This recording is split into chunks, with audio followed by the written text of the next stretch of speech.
Hello, folks. Welcome to another webinar from 2Point. We have our masterminds of DeployR on here today, Niehaus and Andreas. They have been working like busy bees, keeping DeployR up to date at such a crazy pace you just wouldn't believe it. Every single day we're talking about new features and little bug fixes. If you look at what's happened just in the 1.1 release, the list is a mile long of all the little things that have changed and added on.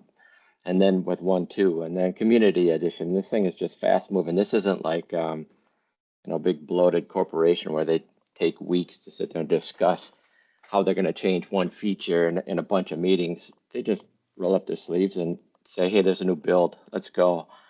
So that leaves you with trying to keep up. There's so much that's changed, and that's what these guys are going to talk about today.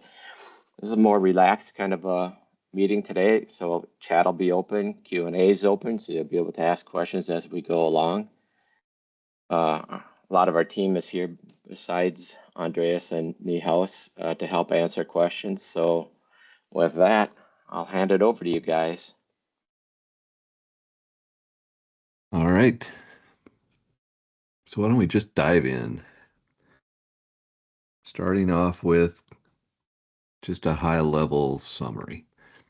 So far, we've had 4 major releases. We've been averaging for the last few weeks a release a month. I certainly don't expect that to be quite as frequent going forward, but we still will do releases for bug fixes and other things as needed. So on average, it might average out to once a month, but the functionality may be batched up more as we start working on more bigger features that require more time to work on. This slide's more of a summary. We don't need to go through each of these bullets because I have details on all of those, but it's a good summary if you want to see the quick picture of really what's changed for each of the releases. We've talked before about some of the goals that we've had for DeployR, and we try to work on features that fall into those areas, trying to make it easier to implement. A lot of the efforts on that went into the DeployR Community release. We want it to be familiar and simple because most people are coming from SCCM or MDT or things like that that have been used for many years. So trying to keep DeployR as a nice equivalent that doesn't require a lot of training. We want it to be secure. So you'll see us do things that may not be exactly how MDT did it because MDT wasn't secure. So we are taking the opportunity to make some fixes along the way there. We want it to be flexible as just to make sure that we can cover all the different scenarios that people want, including some that initially we thought, well, maybe we don't need to do things like image capture or things like that. So basically listening to customer feedback on what you're doing and making sure that we can implement scenarios to do that. We're trying to stay current with technology, so moving to the latest PowerShell, moving to the latest .NET releases, staying on top of things there. And the sixth area, the DeployR Community release, certainly was the first big item on embracing the community, but we know that there is additional work that we want to do there for sharing of content so that one person may contribute and many people can then consume samples and extensions and other things on top of the DeployR platform. With that background, let's then explore the differences between the 2 different versions that we now have. We have DeployR Community, which is the free version, and the DeployR Enterprise Suite, which is a paid offering. The community version obviously has no official support from 2Point. We will do our best to provide answers and suggestions through Reddit and other locations So we'll be involved in the community helping out, but if you want an actual supported offering where you can email us any time of the day and get support for the solution, then you need the paid version. The community version does have some restrictions on usage, primarily around how it's used for partners and MSPs and resellers and things like that. So you'll want to look through the EULA to make sure, but if you are just a typical customer using it for your own internal use, then there's no significant restrictions on it. It does require internet connectivity so that it can report back licensing and usage information, but overall, pretty much it's a fairly simple setup. The community version does include iPXE 2PXE 4.0 with signed iPXE binaries, so you can use that for PXE booting. It uses the standard dashboard for web-based administration, script editing, all that kind of stuff. Lots of built-in task sequence steps and templates. So community basically is 95% of what's been in DeployR, with a few pieces that are specific to the enterprise suite. On the enterprise side then, in addition to Windows support, it also supports other OSs like Linux, iGel, Chrome OS Flex, things like that. We also have support for the iPXE Web Services product from 2Pint. So there are some core changes, core differences in the suite composition there. We do support offline usage of DeployR Enterprise. So if your environment doesn't have internet connectivity, we do support that for the enterprise side. And then there's a list of features that are then only supported with DeployR Enterprise, including peering of content with branch cache. We've got some automated ways of importing OEM driver packs, server-side script execution, the additional OSs that I mentioned before, remote monitoring, remote tools, and probably more advanced functionality as we add it. But most of the features will continue to be in both of the versions. All right, so then let's jump into kind of a highlights reel. There are plenty of changes that we won't talk about, so definitely review the release notes for 1.1, 1.2, 1.3. They're available on the documentation.2pintsoftware.com website if you want any more details on those. There are plenty of cases where the release notes mention things that haven't yet made it into the full documentation set, so we're still working on updating the docs, but we'll get to that over the next week or two. First, there was a feature added in 1.1 to enable you to select a keyboard layout. So if you aren't using ENUS, which was the default, you can now change to a different keyboard layout. You can also change the default layout by putting an entry into the bootstrap.json in the DeployR installation folder.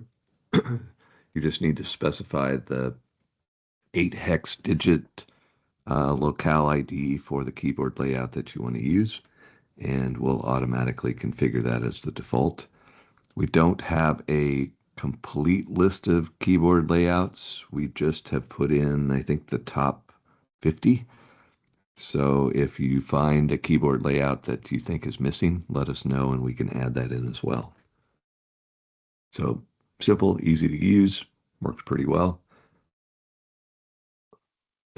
On the authentication side, in the 1.0 release, we had support for passcode authentication, so you could put in a word or a phrase to be used to control access to the DeployR server.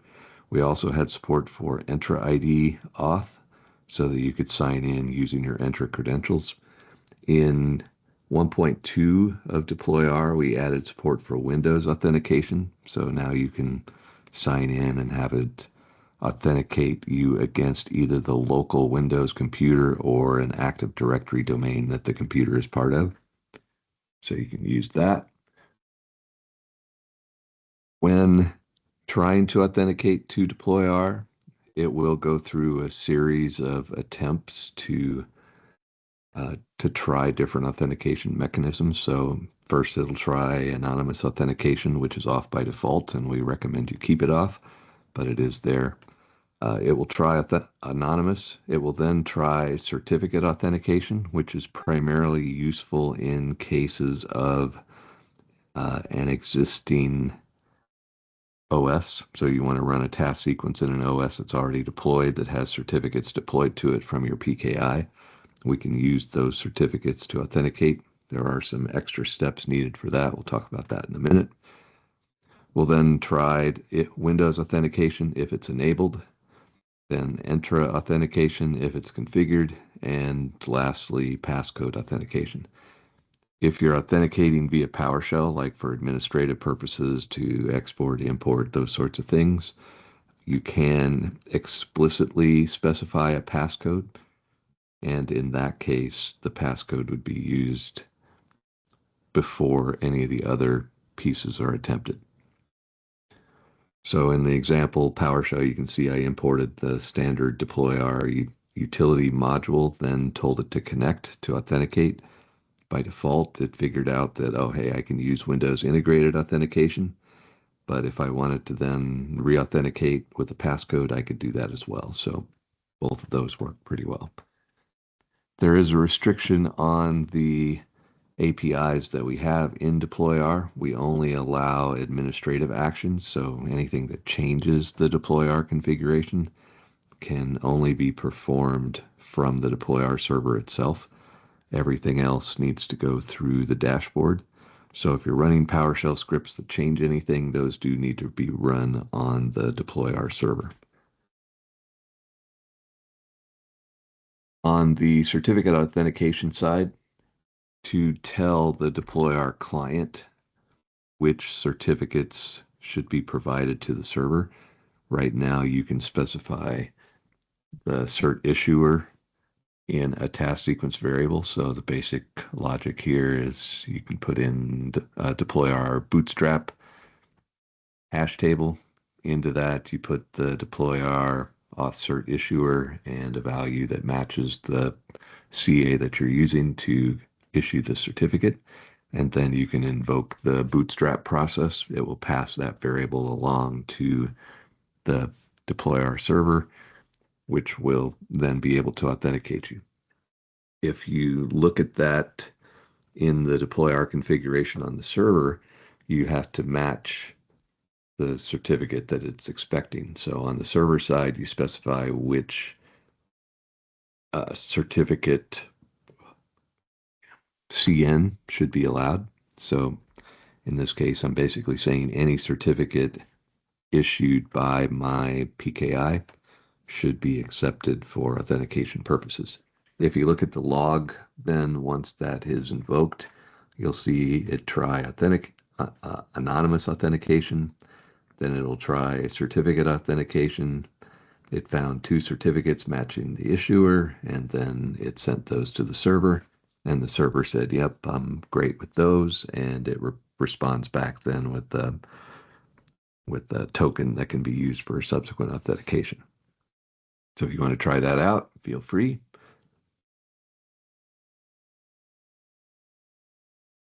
In version 1.1, we also added the ability to upload logs. It's on by default. So every task sequence that runs, when it completes, will upload logs into the logs folder. If you're using the default content location, it'll end up in C program data, 2Pint software, DeployR logs. It will compress the log files from the client and put them into a single zip file. So you can actually, with the included 2Pint DeployR log viewer application, right click on one of those zip files and just say open with 2Pint DeployR log viewer, and it will open up all the logs that are contained in the zip file with each log on a different tab in the actual viewer application. That's what this looks like. If you open the zip file, you'll see the typical zip file has 5 or 6 logs inside of it. You can then look at each one of those just by moving between the different tabs. So you can definitely try that out. Also in 1.1, we added support for USB and ISO media generation. It's done using PowerShell at this point, so it needs to be done from the DeployR server. It can be done from other computers, but you would have to copy the DeployR utility module to a different location. We're still looking at ways to publish that externally, so that makes that easier. But you run the new DeployR media commandlet once without any parameters, and it'll tell you what available USB keys you can write to. You can then run it again, specifying the disk index of that USB key. You can specify then one or more tags that should be included on the media. So if you don't want it to include everything, you can put tags on the specific items that you want to put on the media and then have it filter based on those tags. We have 2 types of media today, standalone and caching. In the standalone case, it won't communicate or authenticate with the DeployR server at all, which means also no access to online content. So no OSs from the cloud, no driver packs from the cloud, anything like that. There's also caching media. In the caching case, it will still authenticate with the DeployR server and can download online content. And if a task sequence needs content that's already on the media, it'll use it from there, but otherwise it would go back to the server and still download it. In the future, we're planning to support self-updating media, at least in the enterprise case. In that case, we would have a USB key with basically a branch cache store on it that will store the content when it's downloaded from one machine. So if you then take that USB key to the next machine, all of that content is already there. So as you move it from machine to machine, from model to model, it can pick up additional content and have a more and more complete and always up-to-date view of what the content is that's needed. So that will come in a future release. We're hoping that it'll be in the 1.4 release, but we're still working on that. In 1.1, we also added an enterprise-only feature to run server-side scripts. So you can put a task sequence step into your task sequence and specify the name of a script that exists on the server that should be run. That script on the server will be executed and passed all of the task sequence variables from the client. So the server can then look to see, well, what's the current state of the task sequence that's running on the client, take some action, and then return back to the client additional task sequence variables that should be set to continue. We include one example script that doesn't really do anything useful other than show how to process the incoming variables from the client and how to return new values back to the client so that it can add those to the task sequence environment.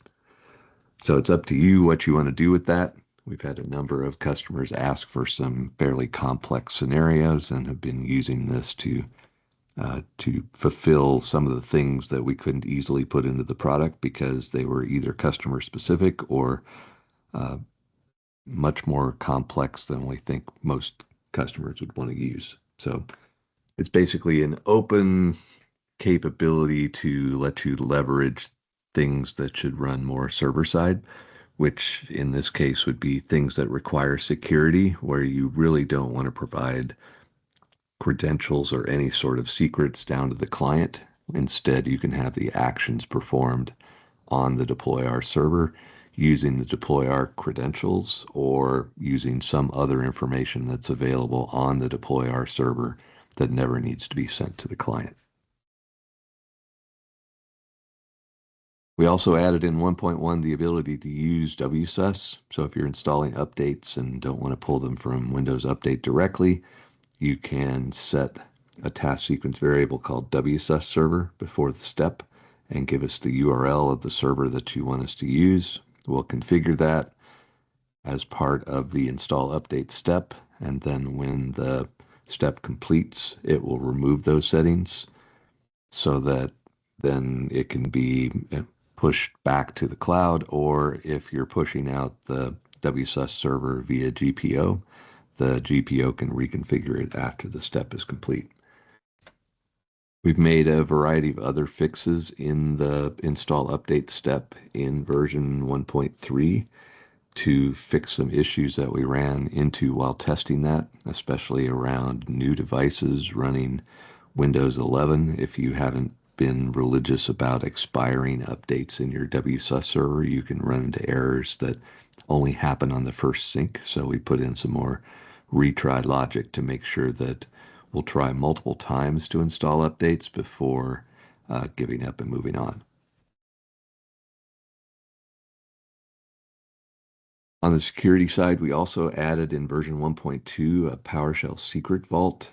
If you're not familiar with PowerShell secret vaults, this was a Microsoft creation that they added into PowerShell, I believe, last year to provide just a generalized interface for plug-in modules that know how to store and retrieve secrets.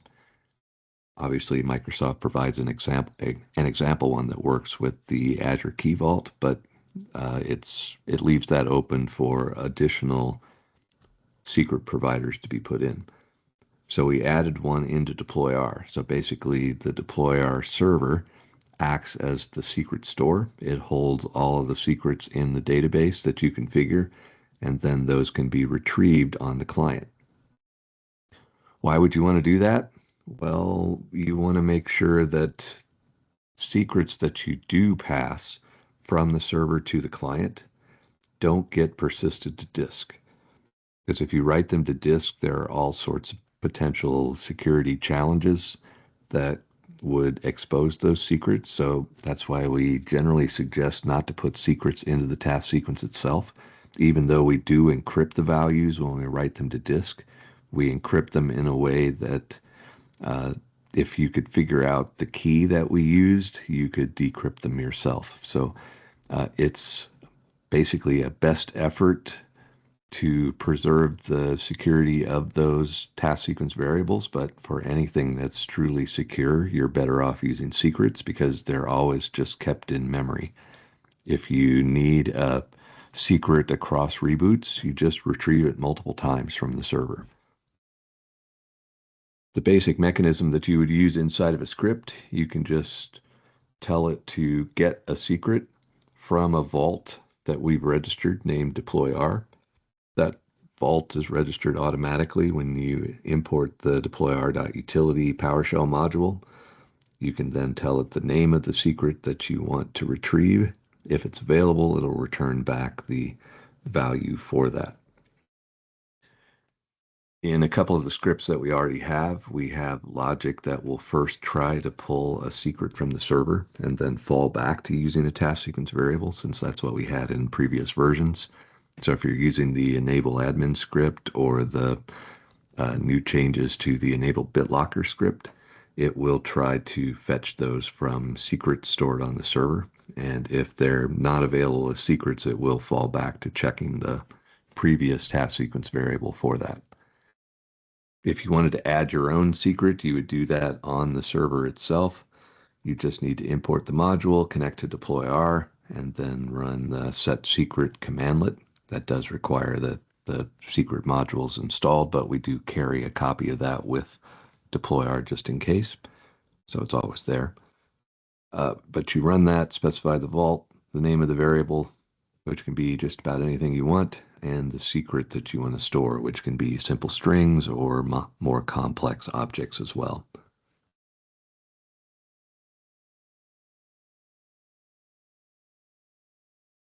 We also have support, which is available for the DeployR Community release at this point with 2Pixie 4.0 integration. So basically, the 2Pixie product understands how to talk to DeployR to get a list of boot images.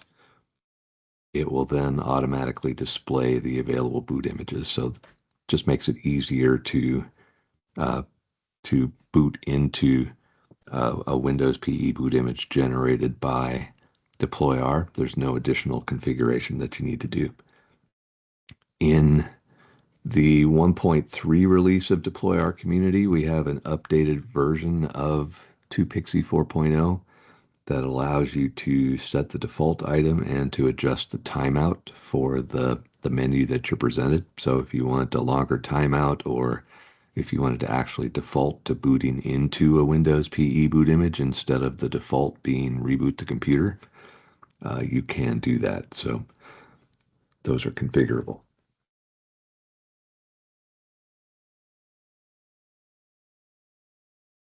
We also added support for storing the DeployR data into SQLite. Previously, with 1.1 and before, we only supported SQL Server. With SQLite, basically, we have no separate install or configuration needed for SQL. We just create the SQLite DB file and store it as a normal data file in the content location that you specify. So in DeployR Community, we use SQLite by default. We don't ask, we just set it up that way. You can change it to SQL if you want, but just be careful. If you change the database to point to a different database, obviously all of the things that you've configured are in the initial database and would need to be exported and imported into the new location.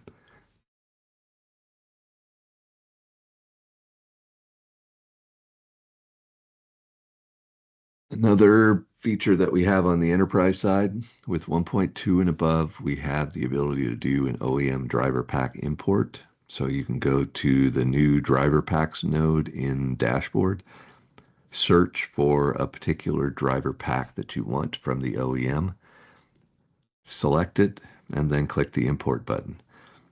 We'll then kick off a job in the background that downloads the OEM driver pack file in whatever format it is, executable, cab, zip, whatever.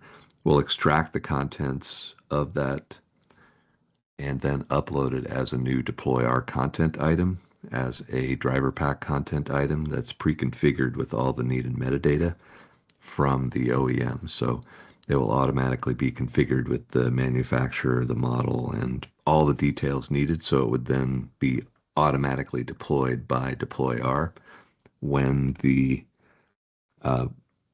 a device runs the install driver step. There are a couple of reasons that you might want to do that. One is that it lets you control the versioning of the drivers that are being downloaded, because an OEM could upload a new driver pack at any point. Do you know if those are going to work or not? Well, you'll find out if you point to the cloud and we download the latest. So this would let you make a copy of that latest or even previous versions at a particular point in time, and then use that locally. The other added advantage of that is it won't have to download that from the internet each time. These driver packs can be a gigabyte, so they are quite sizable. So if you download it and turn it into a DeployR content item, first it's being downloaded from the local DeployR server, and also if you're running the enterprise version of DeployR, we have the ability to peer that so that you don't have to load the server down with all these machines trying to download that extra gigabyte.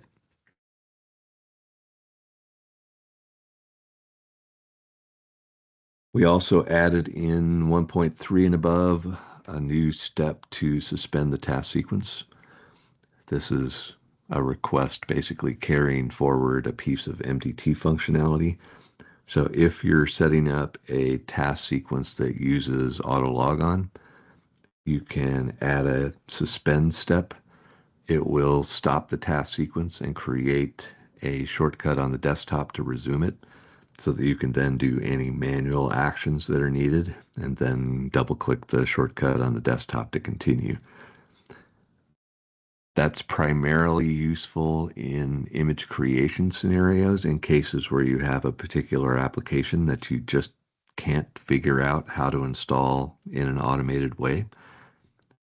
Personally, I think every application can be automated if you try hard enough. So it's may not be something that you want to use long term, but as you're trying to figure out how to get certain applications installed, you may want to do it manually and then continue on with the task sequence. So I think that's the primary use case, is when you're doing this in image capture scenarios, but we don't have any specific restrictions on it. It just requires using auto logon because there's no way to suspend setup complete and other scenarios to let you do things manually. So auto logon only, do whatever you want, and then tell it to continue on from there.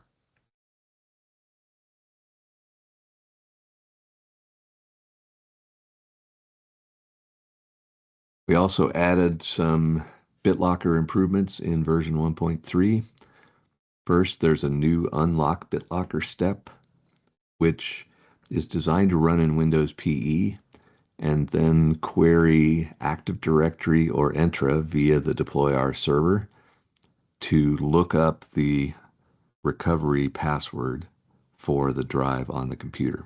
So if we find that there is an available password of it in Active Directory or in Entra, we retrieve that down, unlock the volume, and then can continue on from there with the task sequence. If this reminds you of CrowdStrike, it should, because this is basically what you would have needed to do for CrowdStrike in order to fix the particular machine. You could build a two-step task sequence. The first one could use the unlock BitLocker step to unlock the C drive, and then the second one could delete the needed file to then reboot the computer back into the OS and be back up and running. So if we get another CrowdStrike at some point in the future, you're ready to go. You can just put together a task sequence that uses this. There are some specific rights that are needed on the DeployR server, so we'll work on the documentation for that. There's a script for Active Directory because granting those rights is a little tricky. It's a little simpler on the Entra ID side. There's a specific recovery key delegated permission that's needed, but once those rights are available, then the DeployR server is able to query both of those to be able to see, can I find a recovery key? We also improve the logic when enabling BitLocker.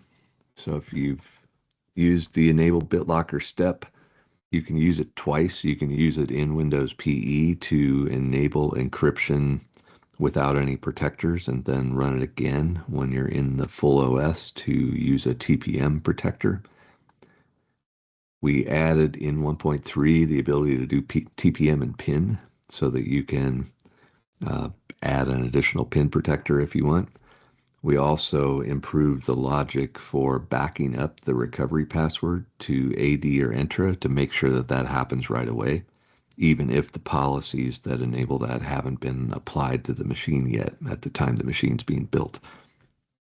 So we'll force that to happen and then establish the PIN if you've configured it.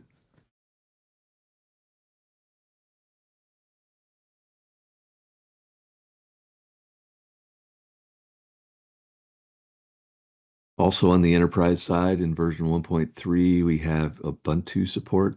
So basically, we'll perform an unattended install of Ubuntu Desktop versions 23.04 and higher. So most people use the LTS versions of Ubuntu, so that would be 2304, 2404, 2504, 2604. All of those should work fine. If you're familiar with the Windows side of things, basically it is a file-driven configuration. So you specify an answer file to the Ubuntu installer telling it how to install. So we build one of those on the fly. Included in that, we can specify that the disk should be encrypted using LUKS. LUKS is the Ubuntu Linux equivalent of BitLocker, so we'll automatically encrypt the disk if needed. We can join the device using Active Directory, or we can join it to Entra ID as well. We can install the needed Linux updates on the machine and any other additional PowerShell scripts that you want to add in to do additional customization of the Linux environment. They just become additional task sequence steps. We can pull the source files for Ubuntu either from an ISO that you've downloaded and added as a content item on the DeployR server. The downside of using an ISO is it's quite large, and when it gets downloaded to the client, it gets put into a RAM disk. So you have to have a machine with enough RAM to hold a copy of about an 8 gigabyte ISO. And that basically means you probably need 12 to 16 gig of RAM in order to set that up. The other option is you can configure the DeployR server as an NFS share. Windows has built-in NFS support. You can put a copy of the ISO onto an NFS share, and then the installation can pull it from the NFS location. The install process takes roughly half an hour or so. Most of that time is the Ubuntu installer doing its thing. Once the Ubuntu installer is complete, it then boots into the Ubuntu environment, signs in using a DeployR created account, and runs any additional task sequence steps. Once the task sequence is complete, you can close out the task sequence engine. It does one final reboot, and then after the reboot, you can sign in using either a created local account or an Active Directory or Enter ID account if you've set one of those up. If you're using Lux by default, it'll stop and prompt then for the Lux password. We do have support for configuring multiple Lux passwords, so you can do that as well. That was a customer request, but fairly straightforward then. Or we can say, let's log in using an Active Directory account, where I can put in a user and their Active Directory password, automatically creates their home directory, and we are then signed in and functional.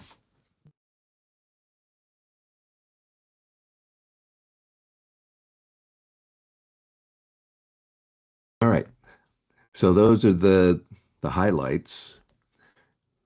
Just to finish up, there are a number of items that are worth mentioning, even if we don't go into a great level of detail on them. So basically, mostly fixes to issues that have been reported and smaller features that we've added. There were some issues in 1.1 where the task sequence engine might not be able to shut down correctly if an application that you installed created child processes that then created more child processes. So we had some logic before that would try to clean up the child processes, but it didn't clean up grandchildren. So we basically have added additional logic in to track all of the processes that have been created by the task sequence itself as part of a Windows job object. And when the task sequence engine goes to complete, we'll kill all of the tasks in that job object. So that just makes sure that we can exit cleanly without any lingering process handles, and you can then reboot the computer and continue on from there. So that helps with some hang issues that you might have encountered. We also modified the task sequence progress UI so that it's always on top. So if you're trying to display any other custom UIs, you may need to make sure that they also specify that they are always on top so that they get put into the same plane of the Z ordering of Windows on the machine. But that's basically to make sure that you don't accidentally lose track of the progress UI, especially in the setup complete environment where there are potentially other windows that could obscure it. So we'll make sure that it stays on top. We also found a variety of issues in 1.1 capturing custom Windows images due to some of the security changes, especially that we had made in DeployR 1.1. So we fixed those. There were also some issues with capturing an image from setup complete. So we've resolved those. So hopefully there shouldn't be any more image capture issues. So if you run into anything else, let us know. But as far as we know, we've taken care of all the issues that have been reported and tried to be a little more thorough on the testing around image capture. I think I've captured 150 images in the last month, so I'm getting a little tired of capturing images, but it seems to work out pretty well now. We've added support for additional task sequence variables that you can set that'll get injected into the unattended.xml file automatically. You need to make sure that those variables are set before the apply OS step runs, but you can set product key with the key that should be injected into Windows. You can set the registered owner, registered organization, and also the fdeny TS connections setting, which in typical Microsoft style is set to false if you want to enable remote desktop into Windows. Why it would set that way, who knows, but basically you can set a task sequence variable of fdeny TS connection, set it to false, and we'll make sure the remote desktop's then enabled. We've also added logic to filter the task sequence list based on tags. You can set a Windows tag, a Linux tag, or a hidden tag. So in the Windows case, obviously it only shows up when you boot into Windows PE. Anything tagged Linux only shows when you boot into a Linux boot image. Anything that is tagged as hidden will just disappear. So that's primarily useful for nested task sequences or things that you might otherwise want to hide. You can still run it by specifying a task sequence ID in the configuration, maybe in the Bootstrap or from the iPixie web service or something like that, but it won't be shown in the UI for the user to choose. We do have an ability to run some PowerShell logic to do additional filtering, which we haven't documented yet, but we will add that in the documentation unless Gary's already gotten to it. But it gives you a way then that you could do other more advanced filtering based on other task sequence variables. We added a new pause step, which is the most trivial step that I think we've ever created. Basically, it has no settings. You put a pause step into the task sequence, and it will run a one-line PowerShell script that does wait debugger, which just causes the DeployR task sequence debugger to pause the execution of the task sequence until you click the continue button. So basically, it's a nice way to help with troubleshooting if you want to make sure that it stops before or after a problematic step for you to look around and see what's going on. You just then click continue to go on from there. You could have done that before by running your own one-line PowerShell script that did wait debugger. This is just a little more convenient. We also added a new upgrade operating system from the cloud step, which does an in-place upgrade to do a feature upgrade of, say, Windows 22H2 to 24H2 if you wanted to do something like that. So you just configure that with the OS that you want to upgrade to, and it will download that from Windows Update and install it automatically. We expect to do more work on those in-place upgrade type scenarios before the next big feature update, which we expect from Microsoft in 2027. We also added a cache content step just to make it easier to pre-stage content onto clients. So you can run a task sequence that does nothing more than downloads things so that it can then be a peer for other machines that are downloading the same content. We now have a new UI option in the task sequence list itself. So when you're in the dashboard, you can see a list of task sequences. There's three dots on the left-hand side of the list. You can click the three dots and there's a new clone option. So if you clone an existing OS, you'll get a task sequence named copy of whatever, and you can then rename that and make changes without it affecting the original. So it's just a convenient way of making a new copy. There's also If you've ever noticed, the task sequence editor basically shows 3 panes. It shows the task sequence details, and then the step tree, and then the details of the currently selected step. To give you a little bit more screen real estate, you can collapse the first of those columns with the task sequence details. There's basically a less than sign on the top left of that box. If you click that, it will collapse that particular field and then expand out the column showing you the task sequence step list as well as the step details. So just gives you a little bit more screen real estate to work in. All right. So then what's next? On the DeployR community side, our plans are to integrate the ability to pull in community content. We're still figuring out exactly where the best place to store that content is, but imagine a NuGet style repository with packaged up content that you can easily search for and then import. If you're wanting to contribute, you can easily publish to that location. So we're working on those details. Once that's implemented, it would be available in community and enterprise.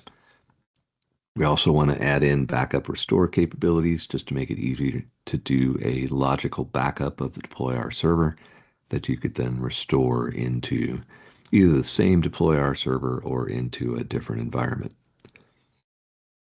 On the enterprise side, it would have all the community features, plus we're looking at improving the peering performance for branch cache enabled content.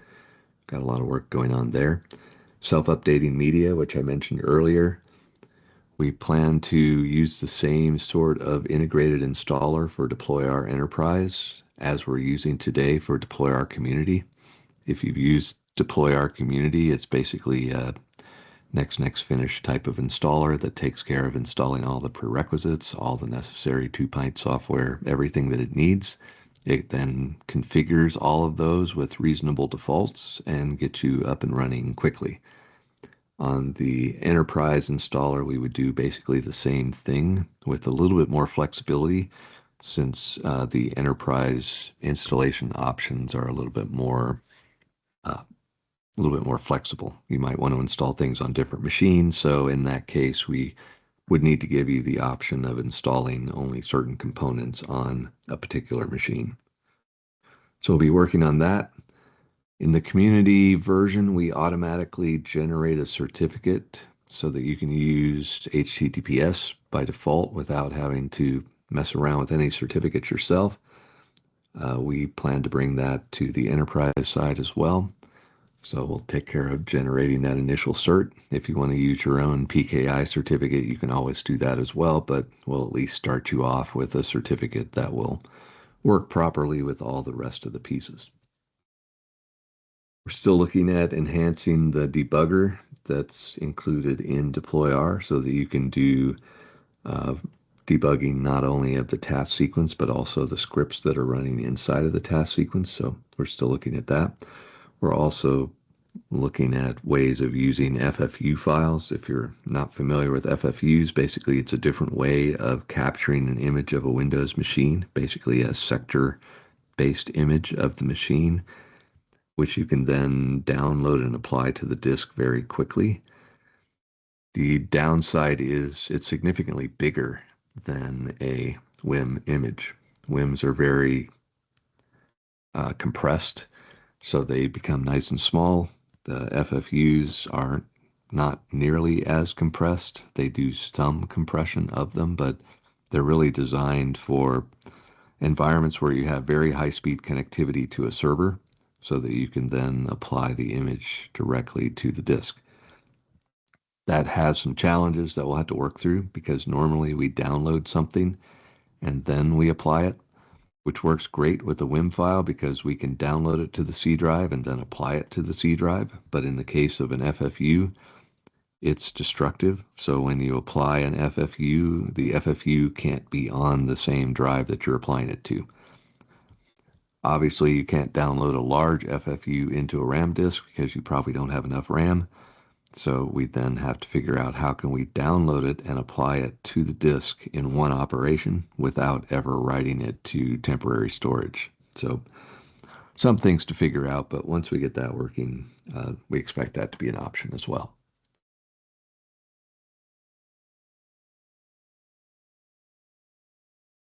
DeployR overall then is designed to integrate with the rest of the 2-pint suite, so we can leverage different capabilities of the different products that are available. I mentioned iPXE Web Services before. That provides additional flexibility on the Pixie side of things with custom menus and integrations and 802.1x support and all that kind of stuff.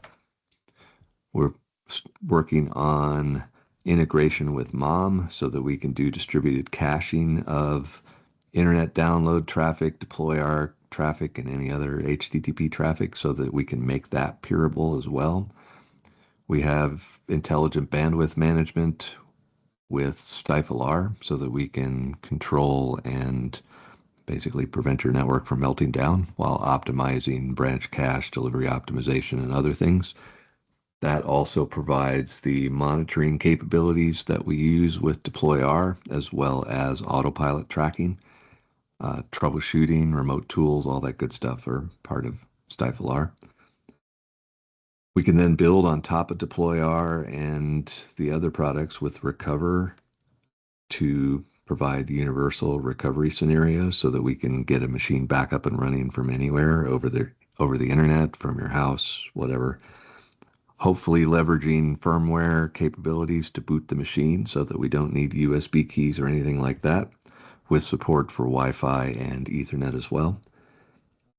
And then to help with the caching side of things, we also have CacheR, which can be used to figure out what network segments have all the needed content, which ones don't, and then take more actions to proactively manage the content on those network segments by pushing things out to machines on the network so that when a device comes along, maybe you're running a task sequence and it needs to download something, it's already available from a peer on the same machine. And that's it. So we are at 8:52, which gives us some time for a few questions, comments, suggestions, anything else. Obviously, we will always be listening to feedback provided through our support as well as through Reddit and Discord. So if you have any feedback, you can always provide them through those channels as well. But I think we'll probably keep doing enough of these webinars that you'll always have opportunities here too. Thanks, Michael. That was intense. There's a lot more than I thought it was going to be. There's a lot in there. So for those of you who weren't looking at the Q&A, there was a lot of questions going on. For those of you who didn't get a chance to ask a question, I've taken the mute lock off so you can come off of mute. Just wave your hand and come and ask a question. Got a couple minutes left. I could start with one myself right now. It's just with this many changes coming, how often do we anticipate that somebody should be updating, like monthly, quarterly, or do you just wait until you get a feature that you really like? I would say generally we want to make it easy enough to upgrade so that when a new release comes out, there's really no debate that you look at a new release, it has some new features, yep, we'll deploy that, and everything just works. That's the plan. We know enterprise change controls are always a little bit more interesting, so maybe doing that every month doesn't sound appealing to you, so it is up to you as to when you do the upgrades to the later releases, but I would plan for at least quarterly, potentially more often than that. It's also worth mentioning, like with 1.1, we did 4 or 5 releases of 1.1 itself with additional bug fixes in each of those releases. So even though we may not call it a new version, it's not going to be a 1.4 type release. It is still a new release that has additional bug fixes that you may want to pick up. So that's why I think on average we'll have a new release a month, even though you may not see new features for like quarterly type releases. Awesome. All right, folks, don't be shy. We still have time for a question or two. What does the update process look like? In the case of DeployR Community, the update process is just to run the installer again. It'll figure out what components have changed and update them. So DeployR, StifleR, 2Pixie, .NET runtimes, ADK, all that kind of stuff. It'll take care of all those pieces. On the enterprise side, you would update each one of those separately. So you would have to install the dependencies yourself. So like to go from 1.1, which used .NET 8 and PowerShell 7.4 to 1.3, which uses .NET 10 and PowerShell 7.6, you need to install .NET 10, PowerShell 7.6, StifleR 3.1, 2Pixie 4.0 in the future, not yet available, so still on iPixie 3.7 for the enterprise customers, and then install DeployR 1.3. That's why we want to work on the integrated installer for DeployR Enterprise as well, so that you can get more of the community style experience of just next, finish, and it takes care of all of the details behind the scenes. But until then, make sure that you read through the release notes and docs, which try to walk you through that process. After you install a significant update to DeployR, you should regenerate all your boot images. You also need to refresh the dashboard page using Control F5 or whatever mechanism you want to do a full reload of the website, ignoring anything that's been cached from previous times so that you get the latest version of that as well. But all of that's been added in the release notes to call that out.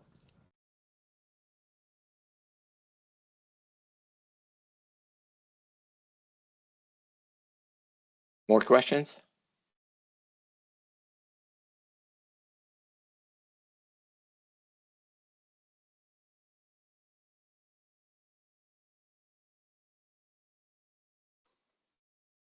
Don't be shy. I guess there's a question, Brian, of when people can update now to 1.3 that we've had. Bits are available. So if you have the original SharePoint link to the DeployR 1.3 folder, the DeployR suite folder, that contains DeployR 1.3, StifleR 3.1. So you can get the bits for that there. If you're using DeployR Community, you can download the most recent version of that from releases.twopintsoftware.com. Obviously, you need a product key to install that. So if you've already installed a previous version, it will be able to detect the product key from that previous install and pick it up automatically. So you don't need to go searching for your product key again. But for the initial install, you do need a product key. So you still need to go through the sign up process. If you run the installer, it'll tell you where to go to sign up to get a product key, but it's also available through the 2Pint website.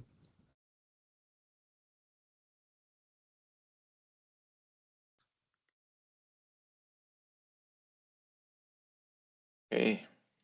One last chance for anybody to ask a quick one.